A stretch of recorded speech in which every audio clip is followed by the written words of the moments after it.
السلام علی رسول الکریم سیدنا و نبینا محمد و آلہ و اصحابہ اجمعین، اما بعد فاعوذ باللہ من الشیطان الرجیم، بسم اللہ الرحمن الرحیم۔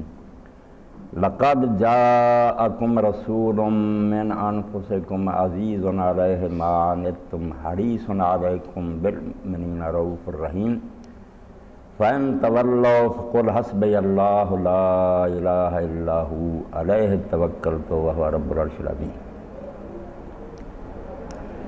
سورہ توبہ کی دو آیات میں نے آپ کے سامنے تلاوت کی ہیں۔ اللہ تعالیٰ نے احسان جتلاتے ہوئے اور اپنی نعمت کا بیان فرماتے ہوئے سب سے عظیم نعمت کا ذکر فرمایا کہ تمہارے پاس تم ہی میں سے ایک جلیل القدر رسول آ گیا۔ اسی سے میری گفتگو کا عنوان مقام رسالت مقرر ہوا۔ تو پہلے تو ہمیں رسالت کے بارے میں جاننا چاہیے عمومی کہ رسول کریم علیہ السلام کے علاوہ بھی بے شمار رسول آئے ہیں، آپ تو ختم رسول ہیں۔ تو رسالت ہے کیا اور اس کی ضرورت کیا؟ اس سلسلہ میں یہ بات ذہن نشین رکھیں آپ کہ قرآن مجید نے سورہ بقرہ میں تخلیق آدم علیہ السلام کے سلسلہ میں فرمایا کہ جب اللہ نے فرشتوں سے یہ بات کہی کہ میں زمین میں خلیفہ بنانے والا بہت مخلوق بنی تھی، بڑی بڑی عظیم مخلوقیں، آسمان، پہاڑ، زمینیں، سورج، چاند، نہیں ڈرے۔ جب انسان کی باری آئی کہ انسان بنانے والا ہوں تو وہ چلا اٹھے، أَتَجْعَلُ فِيهَا مَن يُفْسِدُ فِيهَا وَيَسْفِكُ الدِّمَاءَ، ایسی مخلوق بنانے والا جو زمین میں فساد کرے گی اور خون ریزیاں کرے گی۔ تو یہ اس لیے پیدا ہوا کہ پہلے جتنی مخلوقیں تھیں سوائے جنات کے کہ وہ بھی محدود پیمانے پر کچھ اختیار رکھتے تھے، ورنہ یہ کہ زمین اس کے ڈسپوزل پر چھوڑ دی جائے کہ یہاں جو جی چاہے کرو، سنوارو یا بگاڑو، یہاں کی مملکت، اس کی ایڈمنسٹریشن یہ کسی کے حوالے نہیں ہوئی۔ یہاں کوئی حکومت جنہوں نے کی مخلوق جو پہلی آ رہی تھی نا کہ حکومت قائم کرے گا، عدالتیں ہوں گی، جیلیں ہوں گی، پولیس ہوگی، مجرم ہوں گے ان کو سزائیں دے گا، اچھے کام کرنے والا، خلافت۔ ہم پوچھتے ہیں کہ فرشتوں کو کیسے پتہ چلا؟ فرشتے اتنے کنزین نہیں تھے جتنے ہم ہیں۔ خلیفہ سے انہیں سمجھ میں آ رہی تھی کہ یہ ایک ایسی مخلوق ہوگی جس کو پاورز ڈیلیگیٹ کی جائے، یہ بے اختیار نہیں ہوگا، اختیار ملے گا اس کو، اور یہ اپنے اختیار اپنی مرضی سے صحیح غلط دونوں طرح استعمال کرنا چاہے گا، کر سکے۔ فعل مختار مخلوق جس کے بارے میں اقبال کہتے ہیں فطرت آشفت کہ از خاک جہان مجبور، خود گرے خود شکنے خود نگرے پیدا۔ کائنات کانپ گئی کہ پہلے تو مجبور تھے، قوانین طبیعی کے لوگ پابند ہیں، سورج بھی جکڑا ہوا، رفتار مقرر ہے، راستہ مقرر ہے، ادھر ادھر نہیں ہٹ سکے۔ ایک ایسی مخلوق آ رہی جو اپنے آپ کو بنائے، توڑے، سوارے، بگاڑے، فرشتے کم۔ اب اللہ تعالیٰ نے ان سے یہ کہا کہ میں جانتا ہوں یہ تم نہیں جانتے۔ لوگوں نے غلطی سے یہ سمجھ لیا کہ فرشتوں نے اللہ تعالیٰ کی اسکیم پر اعتراض نہیں کیا، اعتراض نہیں کر سکتے، وہ تو عباد مکرمون ہیں، اللہ کے بہت معزز بندے ہیں، غلام ہیں، ان کی کیا مجال اللہ تعالیٰ پر نکتہ چینی کرے؟ نکتہ چینی نہیں تھی، صرف استفسار تھا۔ بات سمجھنا چاہتے تھے کہ ایسی مخلوق بنائی جائے جو اپنی مرضی سے اچھائی برائی کر سکے، تو اگر وہ بگڑ گئے اور خون ریزیاں کرنے لگے، فساد، تو اللہ نے یہ نہیں کہا کہ نہیں کریں گے، یہ تو ظاہر تھا کہ جب اختیار ہے تو بگڑ بھی سکتے ہیں۔ اللہ نے صرف یہ بات کہی کہ میں جانتا ہوں تم نہیں جانتے، یہ بھی بطور احسان ہے کہ کوئی بات نہیں، تم نے چونکہ ادھوری بات سنی ہے اس لیے پریشان ہو گئے، کوئی نہیں، اس کا حل بھی ہے کہ میں صرف ان کے ہاتھ میں کلانشن کوف نہیں دوں گا، اس کو استعمال کرنے کے لیے ضوابط بھی دوں گا کہ یہاں برتنی ہے یا نہیں برتنی، اس کے لیے ایک سلسلہ قائم کروں۔ وہ سلسلہ جو ہے پھر آدم علیہ السلام کی پشت پر اللہ نے ہاتھ پھیرا اور جو قیامت تک رسول پیدا ہونے والے سارے نکالے، ان کے سامنے ان کو کھڑا کیا، جو قرآن کہتا ہے نا ان کو پیش کیا، وہاں کوئی مؤنث کا صیغہ نہیں، کوئی بے جان کا نہیں،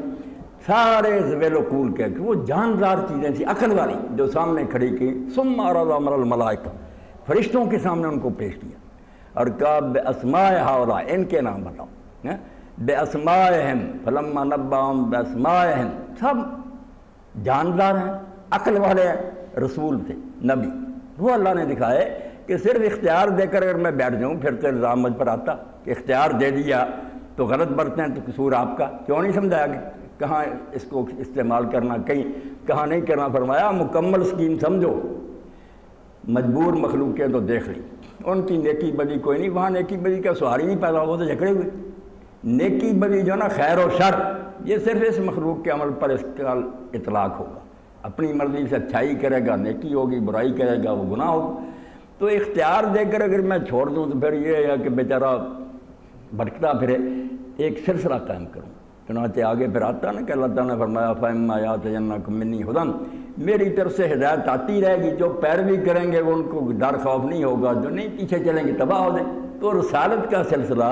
اس سے فرشتے مطمئن ہو، جب ساری بات سمجھ لی کہ ابراہیم اسماعیل سب کے تعارف کرائے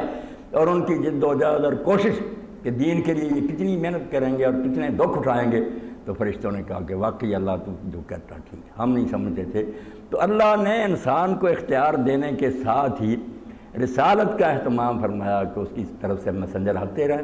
پیغام لاتے رہیں، انسانوں کو بتاتے رہیں کہ یہ راہ نجات کی ہے، اس میں تباہی۔ صرف آخرت کی بات نہیں، آخرت کا راستہ دنیا کی زندگی میں سے ہو کر گزرتا۔ جن مذاہب نے یہ فرض کر لیا نا کہ اس دنیا کو ترک کرو، یہ کوئی بڑی دنیا ہے، اس لیے جنگلوں پہاڑوں میں چلے جاؤ یا عبادت خانوں میں گھس جاؤ، رہبانیت یہ جرم ہے۔ یہ تو ایسے ہی ہے جو ایسے آدمی اپنی کرسی چھوڑ کر اس کو ایک عہدہ دیا گیا کہ اس ادارے کو چلاؤ، وہ بھاگ جائے کہ، تو یہ کوئی نیکی نہیں، جرم۔ انسان کو زمین دی گئی ہے کہ یہاں اصلاح کرو، اس کو اچھے طریقہ سے برت کر دکھاؤ۔ اور حضرت مسیح علیہ السلام نے انجیل میں بڑی پیاری مثال دی ہماری اس زندگی کی اور آخرت کی۔ وہ کہتے ہیں کہ ایک تاجر اپنے 2 ملازموں کو تھوڑے تھوڑے پیسے دے کر چلا گیا پردیس، یہ لو اس سے کاروبار کرو، میں آؤں گا دیکھوں۔ بعد میں جب آیا اس نے ایک سے پوچھا، اس نے کہا میں نے تو وہی رکھی ہوئی ہے، میں نے اس سے کوئی نہیں کیا کام کہ گھاٹا نہ پڑ جائے یا نہ نفع کمایا۔ اس کو تو کہا تو ایک جوانی نہیں ٹھیک بڑھ سکا، اس لیے صرف یہی نہیں کہ یہ بھی تجھ سے لی جائے گی بلکہ تجھے سزا دی جائے۔ تو جو دنیا کی زندگی اچھی برت نہیں سکے چونی، ان کو جنت کیسے خدا دے دے؟ یہ ہے امتحان کا عرض ہے کہ پہلے یہ تھوڑی سی زمین جو ہے نا اس کو سنوار کر دکھاؤ، پھر بڑے رقبے کے مالک بناؤں۔ دوسرے نے کہا میں نے حضور اس سے تجارت کی، اتنے ہزاروں کمائے۔ کہا ٹھیک ہے، تو نے تھوڑے میں امانت کا مظاہرہ کیا، اب تو اس قابل ہے کہ لاکھوں تیرے سپرد کر۔ کیسی یہ تمثیل ہے کہ پہلے تھوڑا کچھ دے کر اللہ نے آزمایا ہے۔ اس دنیا کا سامان جو فانی ہے، جو ہم چھوڑ جائیں، اس میں امتحان ہوا کہ اس میں تم اللہ کے حکام کی پیروی کرتے کرو گے تو پھر اسے بڑی دنیا دے دی جائے گی، ایسا ملک لا یبلا جو پھر بادشاہی ختم ہی جاگنا، اور جو یہاں ہی نالائق ثابت ہوں گے انہیں آخرت میں اللہ تعالیٰ کیوں نئی سلطنت دی۔ تو یہ حکومت ہمارے حوالے کی گئی، یہاں بہتر انداز سے رہنا کہ فساد نہیں کرنا، خون ریزی، اس کے لیے رسول اور نبی ہے۔ اس لیے رسالت آپ یقین جانیں وہ پہلا انعام ہے جس سے فرشتے مطمئن ہوئے کہ صرف بندوق نہیں ہاتھ میں دے دینی، بتانے والے آئیں گے ساتھ کہ یہاں برتنی ہے یا نہیں برتنی۔ تو یہ کام اللہ کے رسولوں نے کیا۔ جو اللہ فرماتا ہے اِن مِّن قَرْيَةٍ إِلَّا خَلَا فِيهَا نَذِيرٌ، کوئی علاقہ نہیں میں نے چھوڑا جہاں میری طرف سے لوگوں کو خبردار کرنے والے نہیں آئے، ہر علاقے میں رسول آئے۔ یہ ہم قرآن مجید میں 25-26 کے نام پڑھتے ہیں تو پریشان ہو جاتے ہیں کہ باقی علاقے آپ بے فکر ہیں، قرآن نے بتا دیا کہ ہر علاقے میں آئے۔ اِن مِّن أُمَّةٍ إِلَّا خَلَا فِيهَا نَذِيرٌ، نہ علاقہ چھوڑا نہ قوم چھوڑی، ہر جگہ آئے۔ باقی نام اللہ تعالیٰ آپ دیکھیں نا، صاحب علم جس کلاس کو استاد لیکچر دے رہا ان کے سامنے مثال دے کسی ایسی چیز کی جس کو وہ جانتے، تو اس ایک نئی بحث پھر جائے گی کہ یہ آدمی کو ہوا بھی نہیں۔ ہندوستان کا ذکر ہو جاتا، عرب لوگ جو قرآن کے مخاطب ہیں وہ کیا سمجھتے کہ یہ کون ہے بدھ اور رام، اثر تو جو ہونا تھا الٹی بحث ہوتی۔ وہ لوگ جن کو وہ پہچانتے تھے، جن کے علاقوں سے گزرتے تھے، ان کے کھنڈرات دیکھتے تھے، ان کی مثالیں نہیں کہ پہلے اس کلاس کو تو تیار کرو نا کہ دین کو سمجھ آئندہ دوسرے، مگر اصولاً یہ بات بیان کر دی کہ ہر علاقے میں آئے ہیں رسول، ہر امت میں آئے۔ تو رسالت وہ عظیم احسان ہے خدا کا جس کی وجہ سے دنیا میں روشنی ہوئی، ورنہ انسان اندھیرے میں ہوتا کہ ہاتھ میں بندوق ہے مگر کوئی پتہ نہیں کہاں غلط چلا رہا۔ اور اب بھی دنیا میں جو ہے نا خرابی، جس کا بیان آپ اخبارات اور میڈیا کے ذریعے قرآن کی سورہ روم کی آیت ان دنوں میں تو بالکل صادق ہے۔ ظہر الفساد فی البر والبحر، خشکی کی طرف دیکھیں، سمندر کی طرف دیکھیں، ہر جگہ فساد ہے، بالکل بم برس رہے ہیں، انسان مر رہے ہیں، آبادیاں اجڑ رہی ہیں، ڈاکے ہیں، چوریاں۔ اتنی ترقی کے بعد کہتے ہیں یہ ترقی یافتہ ہو گیا زمانہ، کوئی نہیں، فساد ہی فساد۔ وہی بات فرشتوں والی کہ خون ریزی ہے، ہر جگہ پانی کی طرح خون بہہ رہا، ہر ملک میں ہے، کوئی اس سے مستثنا نہیں، ہر جگہ فساد۔ یہ صرف اس لیے کہ وہ جو اللہ نے ساتھ اہتمام کیا تھا نا کہ اختیار استعمال کرنے کے نبیوں سے رہنمائی لینا، یہ رسول اور نبی جو آئیں گے نا ان سے پوچھ کر چلنا۔ اللہ کے رسول اور نبی دنیا نہیں چھڑاتے، کوئی ایسی بات نہیں لوگوں کو بتاتے جس سے ان کی زندگی میں کوئی مشکل پیدا ہو، بلکہ جیسے قرآن میں یہاں آیا عزیز علیہ ما عنتم حریص علیکم، دو چیزیں انسان چاہتا ہے، یہی انسان کی خواہش ہے کہ کوئی تکلیف نہ پہنچے اور نفع مجھے حاصل ہو، یہی دو انسان کی ساری آرزوؤں کا انالائز آپ کریں، کیا ہے انسان کی آرزو، کیا چاہتا ہے؟ کچھ خطرے ہیں جن سے بچنا چاہتا ہے، کچھ فائدے ہیں جو حاصل کرنا، دونوں کا ذکر کیا کہ جو رسول آتا ہے وہ کیا ہوتا ہے؟ عزیز علیہ ما عنتم، ہر وہ شاید جس سے تمہیں تکلیف پہنچے یہ اس کو ناگوار گزرتی ہے، تمہیں تو بعد میں ناگوار رسول طرف تھا کہ میری امت اور یہ انسان کیوں مشکل میں پڑے،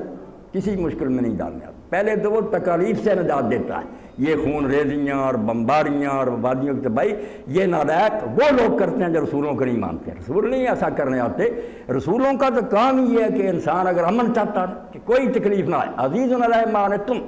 اللہ نے دو ٹکڑوں میں ہی سارا بیان کر دیا کہ جو کچھ تم انسان چاہتے ہو امن،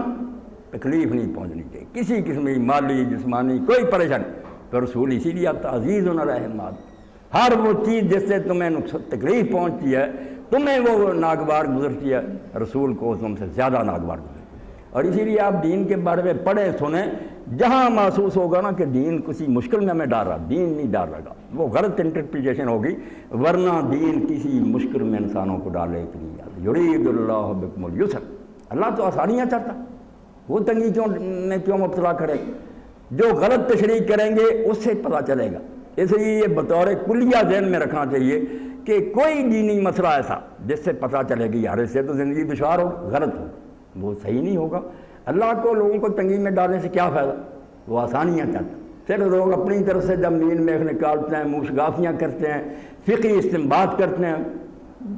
بال کی کھال اتارتے ہیں، دین تنگ ہوتا جاتا، ورنہ دین آسان،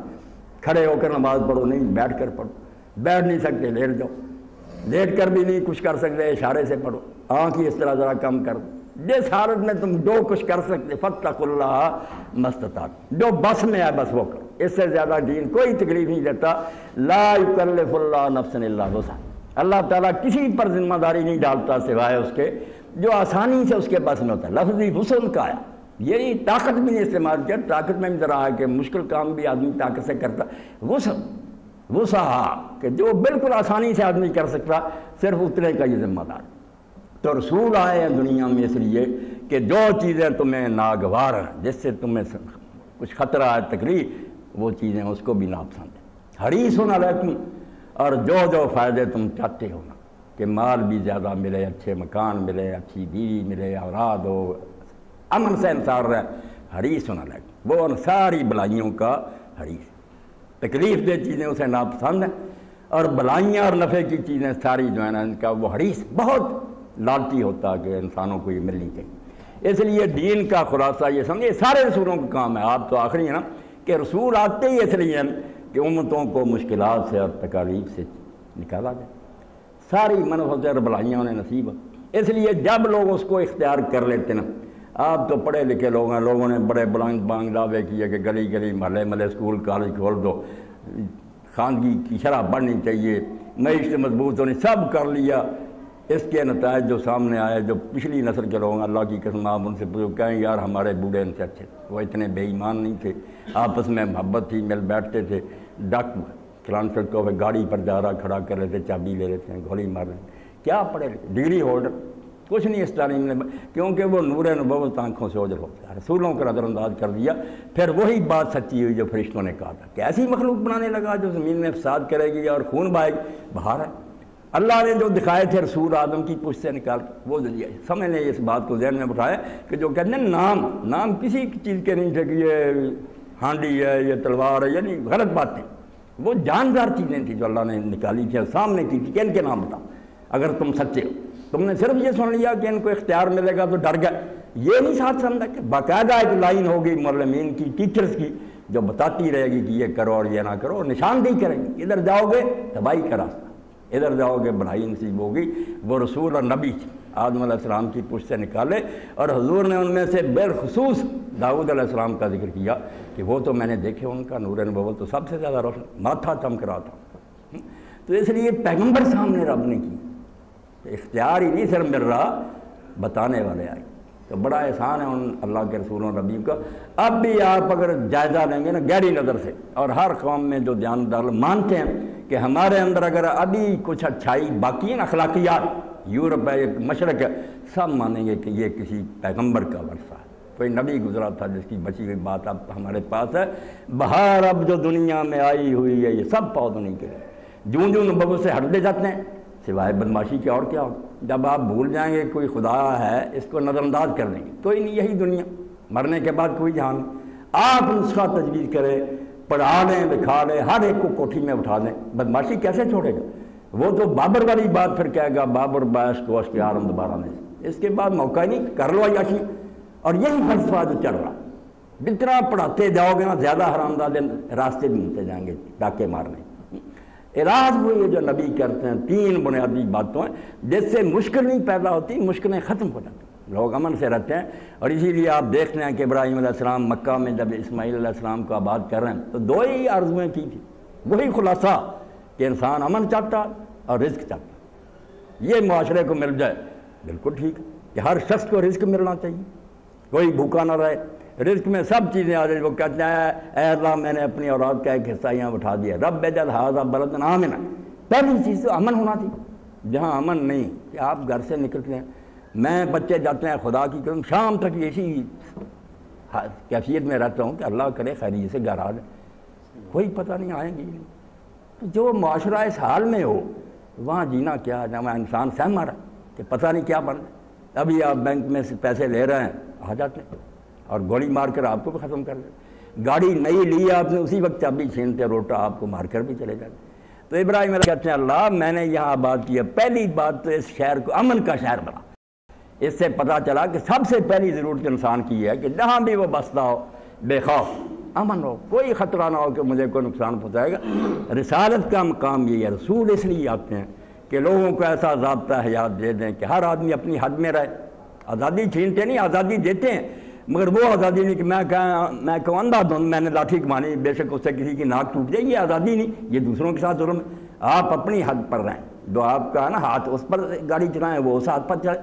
ساری دنیا یہی کر رہی ہے، اس پابندی کو کون ظلم کہتا؟ وہ کھڑا ہے سپاہی، اشارے بنے ہوئے ہیں کہ آپ اس ہاتھ سے گاڑی چلائیں، وہ ہماری سلامتی کے لیے۔ اس کو جو بیوقوف کہتا ہے کہ لبرل ہو جانا چاہیے، پابندیاں ختم کر دو، وہ یہ چاہتا ہے کہ فوراً یہ لوگ مر جائیں، 1 منٹ میں حادثے ہو جائیں۔ تو یہ پیغمبر صرف وہ سپاہی ہے جو چوک میں کھڑا، اشارہ ہے وہ شریعت لے کر آتا ہے، لوگوں کو صرف یہ کہتا ہے کہ اپنے اپنے ہاتھ پر چلیں، امن، جس سے کوئی پھر کسی کو نقصان نہیں پہنچا سکتا، دنیا امن میں رہتی۔ اللہ کے رسول علیہ السلام سے جب لوگوں نے پوچھا کہ مسلم اور مومن کی تعریف، 2 لفظ قرآن پاک میں آتے ہیں نا، مسلم ہے ادنا، مسلم ہے کہ ایک آدمی ظاہری طور پر اسلام کا اقرار کرتا، بے شک وہ اندر سے منافق ہو، ہم نہیں فیصلہ کر سکتے کہ اندر سے یہ دین کو مانتا ہی نہیں، بہرحال وہ ہمارے ساتھ کلمہ پڑھتا، ہمیں حکم ہے کہ اس کو رشتہ دو، وراثت میں اس کو حصہ دار بناؤ، اس کا ذبح کھاؤ۔ اندر سے ہو سکتا ہے وہ عبداللہ بن ابی ہو، مگر ظاہری قانون مجبور ہے کہ اس کو مسلم تسلیم کرے۔ مومن آگے کی منزل کہ وہ اللہ کے ہاں بھی جا کر یہ ثابت ہو کہ اندر سے مانتا تھا، یہ اونچا مقام ہے۔ اسی لیے سورہ حجرات میں آپ دیکھتے ہیں جب کچھ لوگوں نے کہا ہم ایمان لائیں تو اللہ نے کہا یہ نہ کہو کہ ایمان لائیں، ایمان نہیں ابھی تمہارے دلوں میں گھسا، صرف یہ کہو کہ ہم اسلام لائیں، ابھی تم ظاہری مسلمان ہو، ایمان نہیں بھی داخل ہو، ایمان آگے کی منزل۔ تو اللہ کے رسول نے جو مسلم کے لیے کہا ہے، جو ظاہری، اس کا اندازہ کریں یہ دہشت گرد ہو سکتا۔ جہاں اسلام ہوگا، رسول اللہ کی شریعت ہوگی، وہاں امن نہ ہوگا اور کیا ہوگا؟ المسلم من سلم المسلمون من لسانہ ویدہ، مسلم وہ ہے جس کی زبان سے، جس کے ہاتھ سے کسی کو کوئی تکلیف نہ پہنچے، نہ زبان سے کسی کے خلاف غلط بات کہے، کوئی بدنام نہ کرے، کوئی اس پر الزام نہ لگائے، اس کے خلاف جھوٹی گواہی نہ دے، اس زبان سے بھی تکلیف نہ دے، احترام کرے دوسرے، اور ہاتھ سے بھی اپنی قوت بھی نہ استعمال کرے۔ اب لوگوں نے پوچھا مومن، تو فرمایا مومن و المومن من آمن الناس علی دمائهم، بہت آگے چلی۔ مسلم تو صرف یہ تھا کہ ہاتھ اور زبان سے تکلیف نہیں دیتا، کہا مومن جو اعلیٰ درجہ فرمایا یہ تو صرف دیتا نہیں، ہو سکتا ہے اس کی اسکیمیں ہوں نقصان پہنچانے کی، صرف پریکٹیکلی نہیں کرتا۔ مومن وہ ہے جس کے بارے میں یہ صرف مسلموں کے لیے تھا کہ مسلم بے خوف، یہاں کا لوگ ساری انسان آمینہ بے خوف ہو جائے، بالکل مطمئن ہو جائے کہ یہ ہمارے خلاف ارادہ بھی نہیں کر سکتے، من آمینہ